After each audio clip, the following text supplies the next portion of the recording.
This is CGTN, China Global Television Network.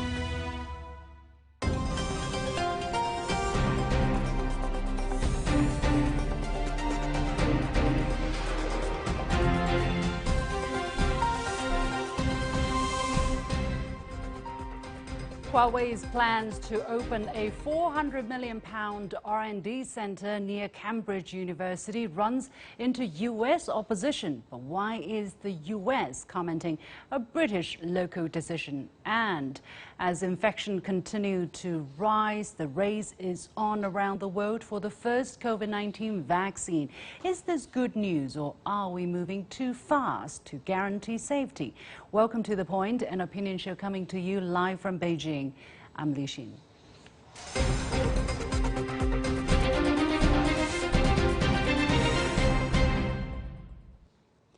Chinese tech company Huawei's plan for a £400 million research facility site in the UK has reportedly sparked anger from the United States.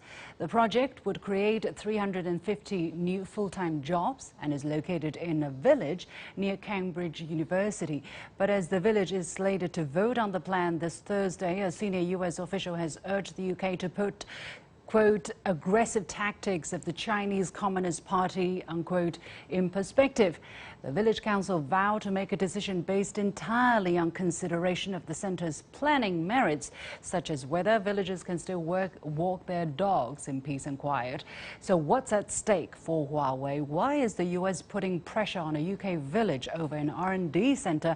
How far is too far? I'm joined from Adelaide, Australia, on the line via Skype by Simon Lacey, former Vice President at Huawei Technologies and now Senior Lecturer at the University of Adelaide, and from Beijing, current affairs commentator Ina Tangen. Gentlemen, welcome to The Point. So a little bit of background information.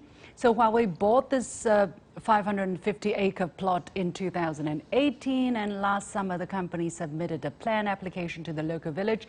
Residents were not happy then about access to green space, cycle lanes, and the short time they were given to consider the plan. So Huawei resubmitted the plans this January, reportedly addressing a number of local residents' main concerns about the development.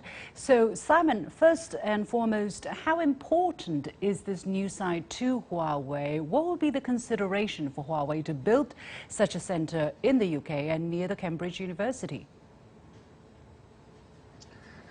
Right, well, I think, you have to look back and see that Huawei has long-standing cooperation with the University of Cambridge already, and this just builds on those efforts. But actually the question is not how important this site is to Huawei, but actually how important this site is to the UK. You have to remember, before Brexit, the UK was the #1 destination for all inbound FDI in the digital economy and in technology for R&D. In fact, had more inbound FDI than the rest of Europe combined. That was before Brexit.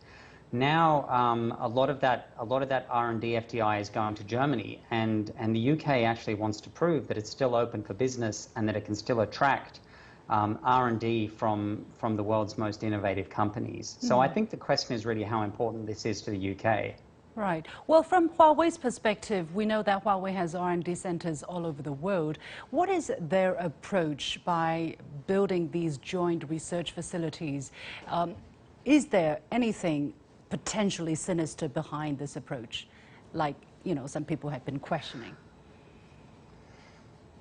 No, look, I mean, you're right that Huawei builds these R&D centers all over the world, and actually its first overseas R&D center was in India. And these things really just track existing ecosystems and particularly the deep pools of skills and talent in the sector. And so the reason this would have been chosen is because there would have been expertise locally affiliated with the University of Cambridge that made this site particularly well endowed in terms of labour, in terms of skills, in terms of talent for this kind of research.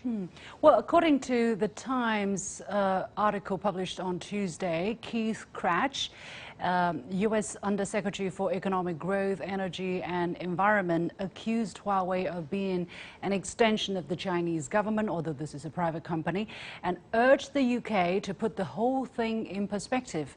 Aggressive tactics of the Chinese Communist Party, because it all starts from there, quote unquote. He also told the newspaper they, meaning Huawei, are after the people and technology. They want to co-opt the researchers and talent from one of the most prestigious universities. Ina, when you hear this, what is he trying to say? What is the U.S. administration trying to do here? Well, they've taken the war not only inside the United States against Huawei, but they're pressing it around the world. I mean, last August, you'll remember, they blacklisted 11 Huawei companies and over 36 affiliates.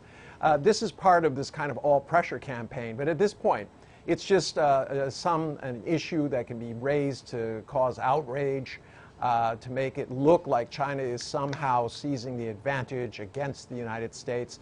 This plays into what Donald Trump is trying to do in terms of his re-election campaign, which the O'Donnell and Associates plan, as they put it out, don't defend the U.S., just attack China. But Simon, do you see any point of being some kind of element of truth or element of legitimacy in the U.S. concern? It's not just restricting its own companies from doing business to Huawei, but it's also asserting pressure to this village, to its allies across the Atlantic over the setting up of this R&D center. Does it mean that the U.S. government would do everything it can to prevent Huawei from developing further relations with its allies, or everything and anything, basically? Yeah, I mean, you have to understand that the UK is sort of a key domino in the US's strategy to really block Huawei, and especially its rollout of 5G. So last year, when the UK had its infrastructure review, which was a very evidence-based, very objective, very transparent process, which culminated in a decision saying there was no reason to preclude Huawei from the market. Everyone was watching that decision very closely, including in Canada and in the other Five Eyes, and so the UK was really or is pivotal in the US's battle against Huawei. So the US and the Trump administration in particular will do anything to sort of poison matters further and to convey this very negative narrative surrounding Huawei. On Tuesday, the UK government agreed to allow Huawei to play a role in the development of non-core areas of UK's future 5G network, despite US officials warning. So where would such a R&D center fall in terms of government policy? Does such a center breach any regulatory limit or policy limit? Simon, once again to you, because this is more technical. Look, I think this decision really doesn't have that much to do with the Johnson government so much as it's really a decision for the local council, as you highlighted at the beginning. And generally, you know, local councils are very enthusiastic about this sort of a centre because of the jobs that it brings, all kinds of positive economic spillover effects, has a positive effect on local property values, local tax base, local economy.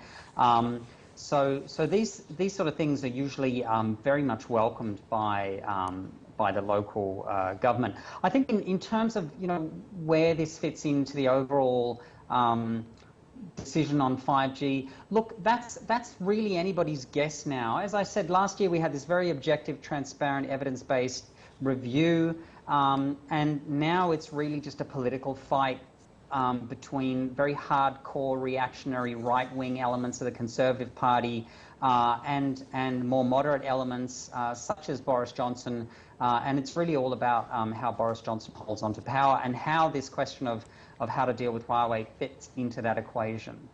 Yeah, Aina, how do you look at the position of the UK government, although they're not here to sway the decision of this village, and yet it seems to be in a very precarious situation at this moment because the UK does need Huawei, the UK does need 5G, and yet it is under extreme pressure from the United States. Now that the United States, since the middle of May, have put extra restriction on access to products and technology from the United States to Huawei, what kind of position do you think the UK government is standing at this moment? The UK government is facing a disaster. Their economy is in deep reverse. Unemployment is going to be a problem going on, and we haven't even talked about a hard Brexit.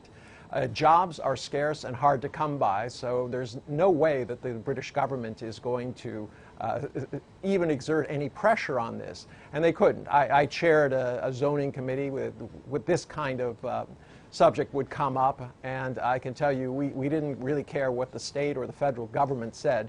We were interested in what the local impacts were going to be, as they said, dog walking, things like this.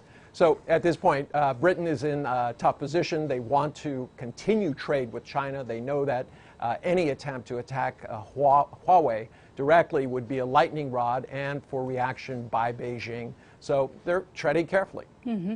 Now, South Cambridgeshire District Council, the local village council, has vowed to determine the Chinese company's application based entirely on consideration of its planning merits. And it's been reported that it seems that the council is likely to say yes to the plan.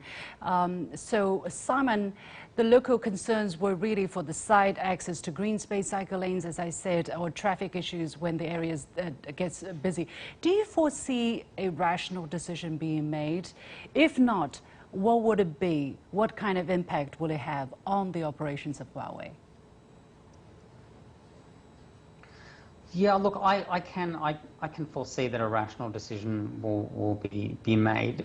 Look, I mean, there were a lot of press reports about this last year when they opened the planning to the public, and actually there were some quite positive comments made at that time about the impact that this would have on the local economy, which would be positive. In terms of how this affects Huawei, look. Huawei has had to reposition a lot of its R&D globally recently. So there was a research center in Santa Clara basically had to shut down because they lost an export license for some of the code that they were doing. That basically moved to Germany, or they can relocate R&D to Israel. India, I mean, the Nordics, I mean, there are R&D centers in Sweden, in Finland, you know, anywhere where you have an existing technological ecosystem, you're going to find this talent, right? And so the options available to Huawei are, of course, many more than the options available to the UK government to attract this sort of R&D from really some of the world's most innovative and biggest technology firms. Mm-hmm. Aina, is the United States going to chase Huawei to the end of the world in terms of where it can establish itself, where it can find researchers in technology? Because if the UK doesn't house this R&D center, as Simon says, someone else would be very happy to have it. So what is the US trying to, what is the rationale behind the US's strategy here? Well, this is Donald Trump at his best. He's the playground bully. He wants to show China he can take down their star pupil. And what is this really about? It's about the fact that Huawei has been successful in areas that the United States is still 2 years behind. Huawei is going to spend $20 billion on research and development this year. They spent over $18 billion last year. You compare that with Intel, which is at 12, Apple at 11. The only one that was larger was Amazon at 22. So this is really what it is. It's a competitive race. The U.S., instead of saying, let's compete and get ahead, as they did during Sputnik, is basically saying, let's trip up the competition and take advantage of it. Okay, let's leave the decision to the local village council and see what they comes up with. Many thanks to Simon Lacey and Ina Tangen. You have been watching The Point with me, Liuxin. We'll take a short break, and when we return, companies all over the world race to find a COVID-19 vaccine. But is the competition or cooperation the name of the game? Stay with us.